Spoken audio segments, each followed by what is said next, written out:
আমরা সকলে জানি আজকের এই মাদ্রাসায় প্রায় 9 জন ছেলে মেহনত পরিশ্রম করে পড়াশোনা করে কেউ হাফিজের পাগড়ি কেউ কারির পাগড়ি পেয়েছেন। তার পিতা মাতা আত্মীয় স্বজন অত্যন্ত খুশি হওয়ারই কথা। কারণ যার ছেলে দুনিয়াতে হাফিজে কোরআন হবে, কারিয়ে কোরআন হবে, তাদের মাথায় পাগড়ি পরানো হবে, কিয়ামতের ময়দানে তাদের পিতা মাতার মাথায় আল্লাহ পাক নূরের পাগড়ি পরাবেন। তো আনন্দিত হন, কিন্তু জালসাটা বন্ধ করে নয়, না কি বলেন বাবা?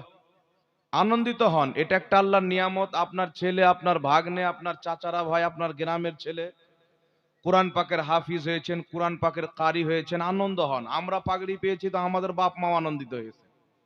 তবে জালসাটাকে বাজাই রাখেন, জালসা শেষ হয়ে যাবে, এখান থেকে আপনারা নিয়ে গিয়ে বাড়িতে, মাদ্রাসাতে আরো আপনারা 2-4টা গরু মেরে মানুষকে খাওয়ান, আমার বেটা হাফিজে কোরআন হয়েছে, কোনো সমস্যা নেই, জায়েজ আছে, না কি বলেন? আর এখানে হাজার লোকের ভিড় আছেন আর মহিলারা চলে আসছে, কোন লোকের সাথে কোন মহিলার দেহ লাগছে এটা শরীয়তে জায়েজ না নাজায়েজ? কথা বলেন তো। একটা নাজায়েজ কাজ যদি জালসার সামনে জালসাতে হয়, তাহলে জালসা কামিয়াব হবে? এই জোরে বলেন, হবে? তাই মা বোনদেরকে বলবো, আপনারা আনন্দিত আছেন, বাড়িতে গিয়ে যত মালা দেওয়ার দেন, ফুল দেওয়ার দেন, খাওয়া দাওয়া করান, আলহামদুলিল্লাহ। তবে এখানে যেখানে পুরুষদের ভিড় থাকে, কোনো মহিলার আসা বৈধ নয়। যদি এখানে আপনারা আসেন, তাহলে মেলার মধ্যে আর জালসার মধ্যে তফাৎ কি থেকে যাবে? এই জন্য শরীয়তের প্রতি আমল করতে হবে। আল্লাহ পাক বলছেন, ইন্না দীনা ইনদাল্লাহিল ইসলাম। ইসলাম হচ্ছে আল্লাহ পাকের একমাত্র মনোনীত ধর্ম। ইসলাম ছাড়া কোনো ধর্ম আল্লাহ তাবারাক ওয়া তাআলার নিকটে মনোনীত নয়।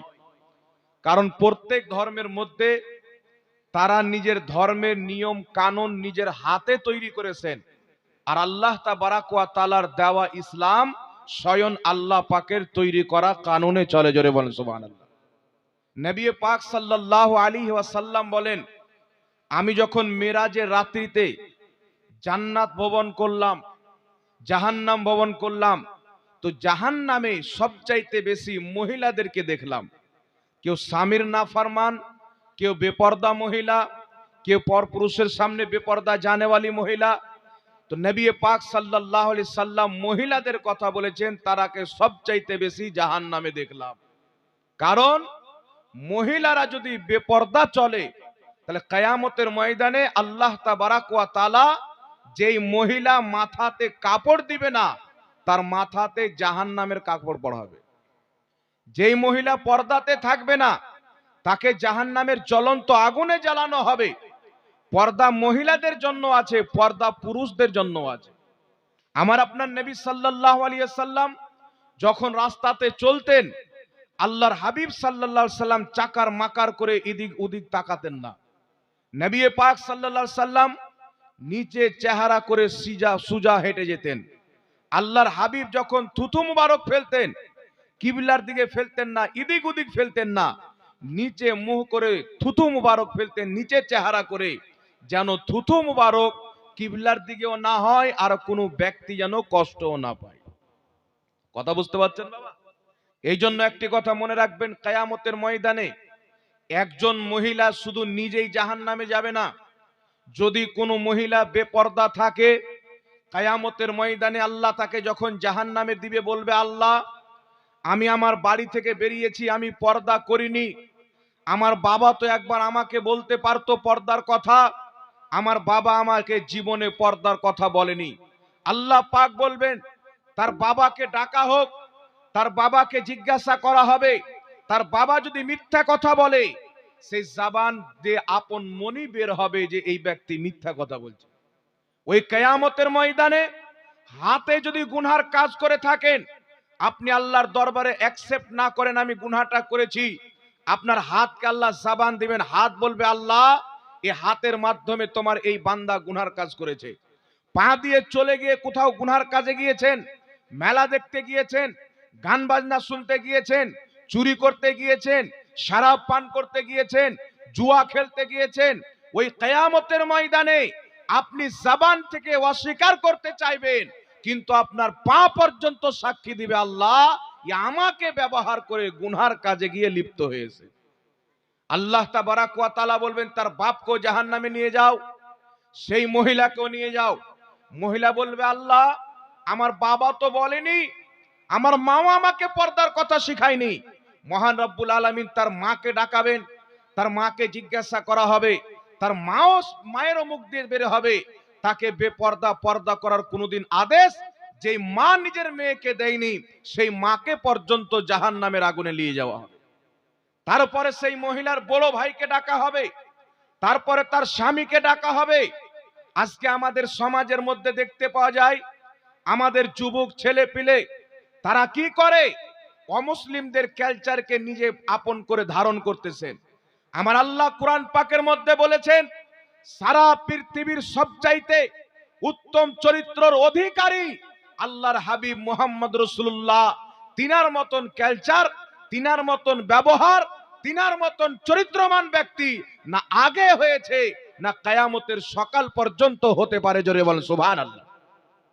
আমার নবীর এত সুন্দর চরিত্র, আমার যদি চরিত্র ভালো হয় আমার বাপকে জিজ্ঞাসা করবেন, বলবেন আমার বেটা জাহাঙ্গীরের চরিত্র ভালো।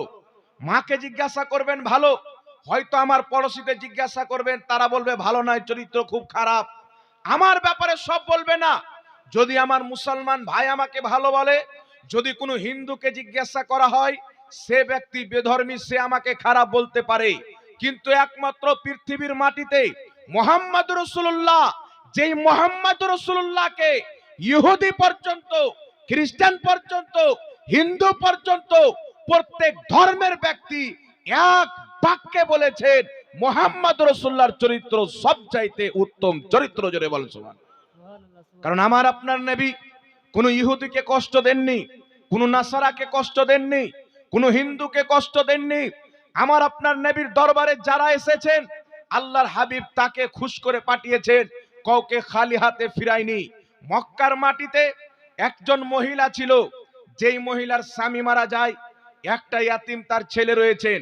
মহিলা বাড়িতে রয়েছেন দীর্ঘদিন, একটাই কাপড় পরার কারণে তার কাপড়ের জায়গায় জায়গায় ফুটো হয়ে গেছে, জায়গায় জায়গায় ফেটে চিরে গেছেন। তার সন্তান বলল মা তুমি আমাকে অনুমতি দাও, আমি তোমার জন্য আমার মামার বাড়িতে গিয়ে একটা কাপড়ের ব্যবস্থা করে দিব। মা বললেন বেটা যাও। বেটা চিন্তা করলেন মা তো বাড়ির ভিতরে আছেন, কাপড় ফেটে ফেটে গিয়েছেন, মায়ের শরীর জায়গায় জায়গায় দেখতে পাওয়া যায়, আমার মা যদি বাড়ি থেকে বের হয় আমার মায়ের ইজ্জত নষ্ট হবে। সেই ছেলে বাড়িতে মায়ের অনুমতি নিয়ে মামার কাছে গেলেন। তার মায়ের ভাই মামার কাছে গিয়ে বলছেন মামা মায়ের দেহের রক্ত, মায়ের দেহের কাপড় আপনার ফেটে গেছেন, মায়ের ইজ্জত সম্মান নষ্ট হবে যদি বাড়ি থেকে বের হয়, একটা কাপড়ের ব্যবস্থা করে দেন, আমি যেন আমার মায়ের ইজ্জতটা ঢাকতে পারি, আমার মায়ের কাপড়ের ব্যবস্থা করে দেন। তার মামা তাকে ধাক্কা দিয়ে বের করে দিল।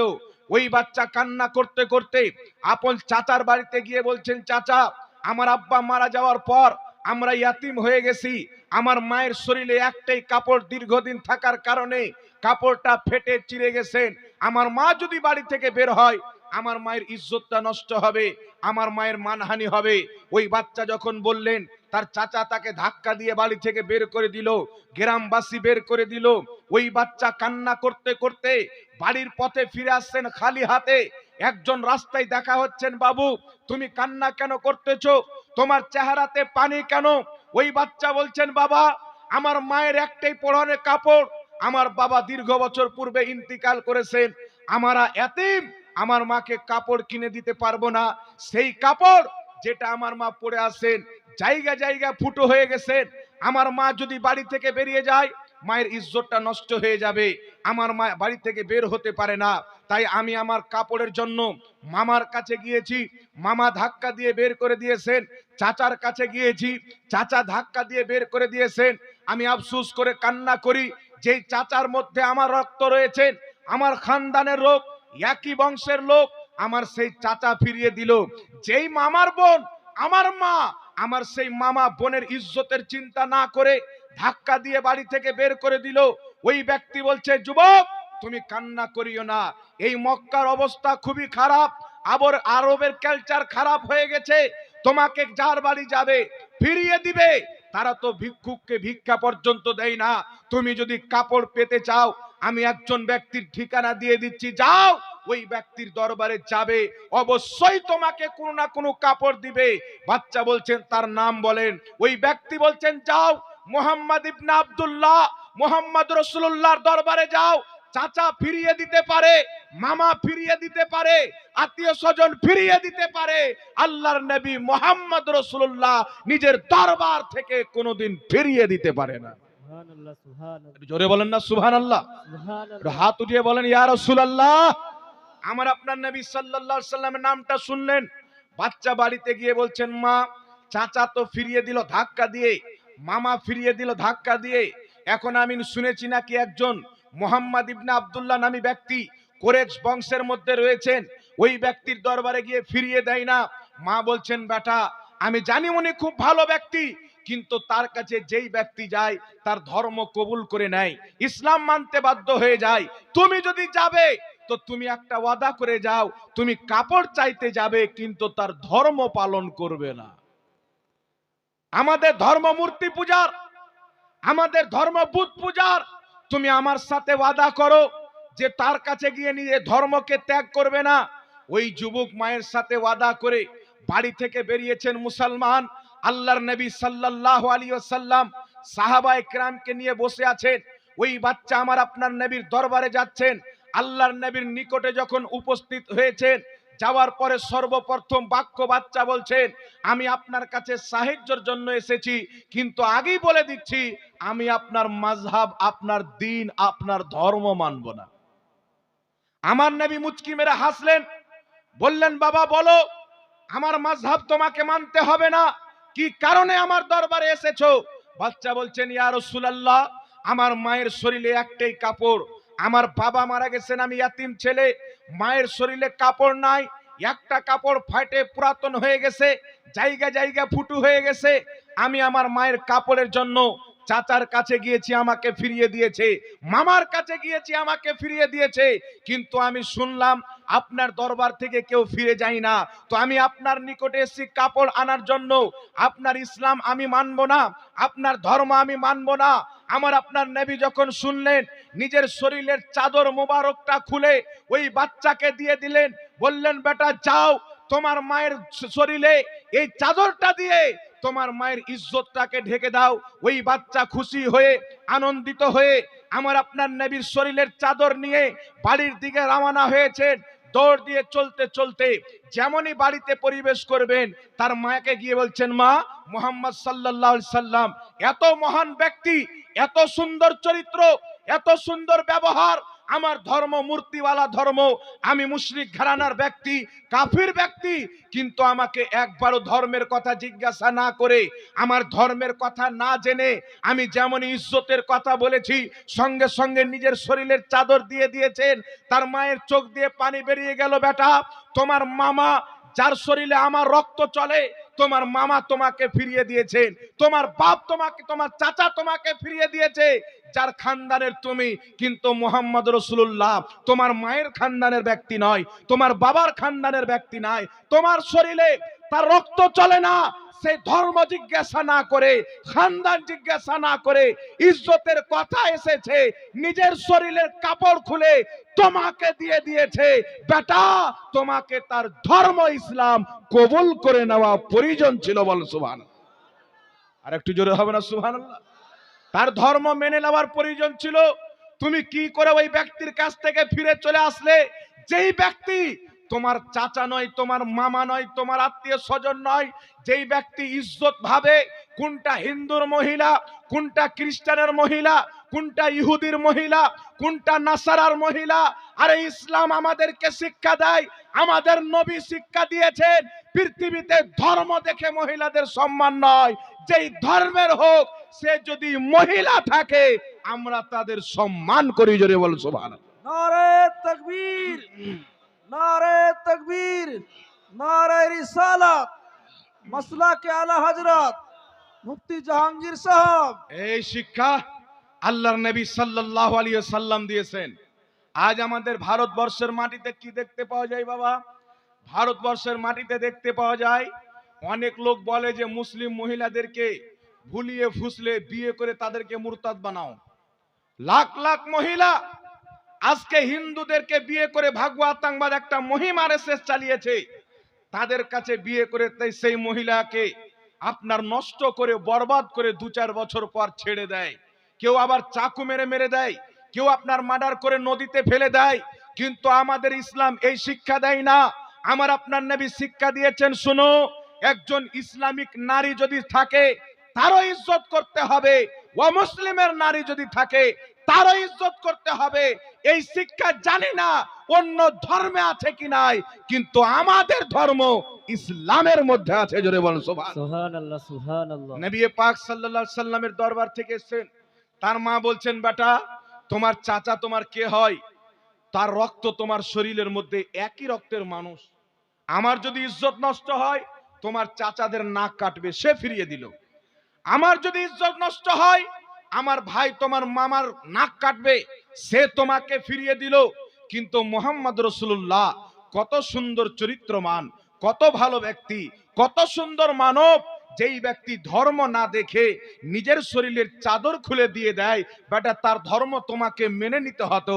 বেটা বলছেন, মা আমার তার চেহারা দেখে পাগল হয়ে গেছি, আমি তার চেহারা যখন থেকে দেখেছি বাড়ি আসতে ইচ্ছে করে না, মনে হয় মুহাম্মদ রাসূলুল্লাহর ওয়াদদুহা ওয়াল লাইল ওয়ালার চেহারা তাকাইতে থাকি। মা ইচ্ছা তো ছিল ইসলাম ধর্ম কবুল করব, কিন্তু তোমার সাথে ওয়াদা করে গিয়েছিলাম। মা বলছে, বেটা চিন্তা করার কিছু নয়, মুহাম্মদ সাল্লাল্লাহু আলাইহি সাল্লাম যখন এত ভালো ব্যক্তি, ওই ব্যক্তি কোনোদিন মিথ্যা হতে পারে না। চলো মা এবং বেটা দুইজন নবীর কলমা পাঠ করে মুসলমান হয়ে যাও।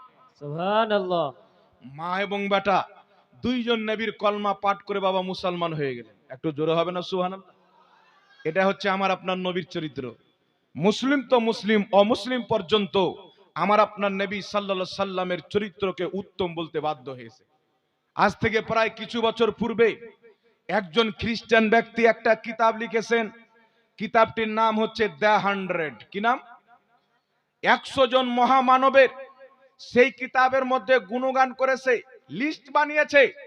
সে একজন খ্রিস্টান, সে যদি চাইতো তাদের নবী ঈসা আলাইহিস সালামের গুণগান প্রথম নম্বরে আনতে পারত। মুসা আলাইহিস সালামের গুণগান করা হয়েছে, ঈসা আলাইহিস সালামের গুণগান করা হয়েছে, রামের গুণগান করা হয়েছে, হিন্দু ভাইদের অসংখ্য ভগবানদের গুণগান করা হয়েছে। কিন্তু মুসলমান একজন খ্রিস্টান ব্যক্তি নিজের কিতাবের মধ্যে সর্বপ্রথম স্থানে যিনার নাম এনেছেন তিনি হচ্ছেন মুহাম্মদ রাসূলুল্লাহ। খ্রিস্টান পর্যন্ত বাধ্য যে মুহাম্মাদের মতন চরিত্র পৃথিবীতে কাউরির নাই। একটু জোরে হবে না সুবহানাল্লাহ? সুবহানাল্লাহ। এই জন্য বিরাদর ইসলাম, আমরা মোবাইল ব্যবহার করি, মোবাইলের মধ্যে গুগল আছে না নাই?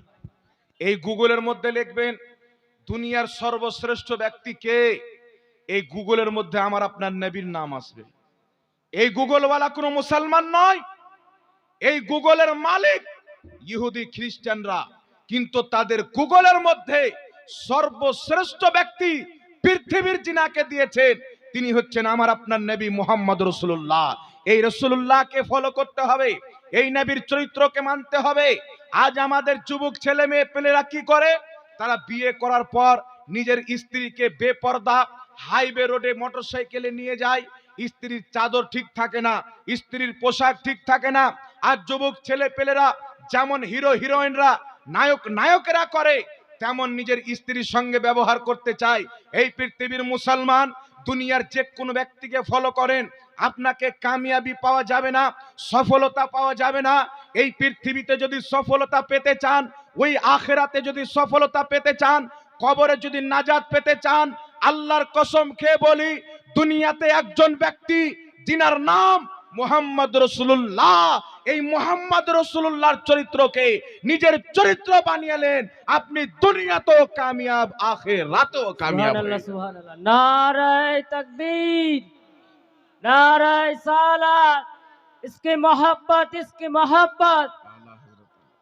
আজ পৃথিবীর মুসলমান আমরা কোথায় যাচ্ছি? কিছুদিন পূর্বে একটা চায়ের দোকানে দেখছি 8-10 জন যুবক আসলেন, তার মধ্যে প্রায় যুবকের এইভাবে ছোট দাড়ি আর একটু এইভাবে লম্বা দাড়ি। তো আমরা মনে করলাম হয়তো আল্লাহ পাক হেদায়েত দিয়েছেন, আমাদের বলতে বলতে হলো না, এখন মনে হয় যুবকরা দাড়ি ছাড়তে লেগেছে।